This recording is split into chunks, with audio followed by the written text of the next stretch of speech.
Hey guys, this is Tanmay and आप देख रहे हैं बाइक ऑप्टिमाइज। दोस्तों, आज तक आप 100 सीसी के अंदर क्या क्या बाइक्स है आप देख चुके होंगे। आज से हम देखेंगे 110 सीसी से लेके 125 सीसी तक क्या क्या बाइक्स होता है उसके बारे में, लेकिन एक छोटा सा इंट्रो के बाद।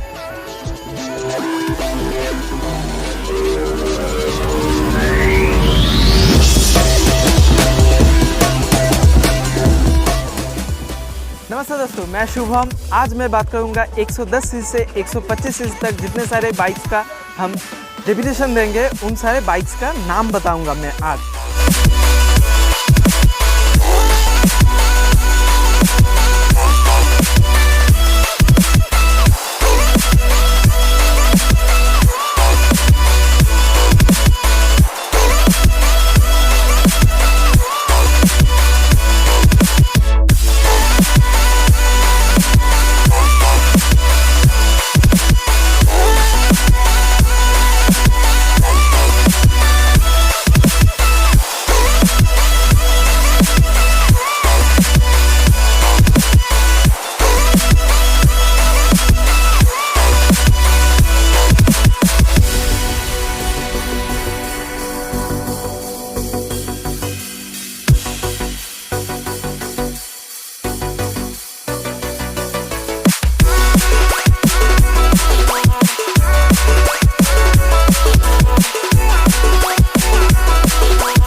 तो दोस्तों, 110 सीसी से 125 सीसी तक क्या क्या बाइक्स होता है उसके बारे में आप देख चुके होंगे।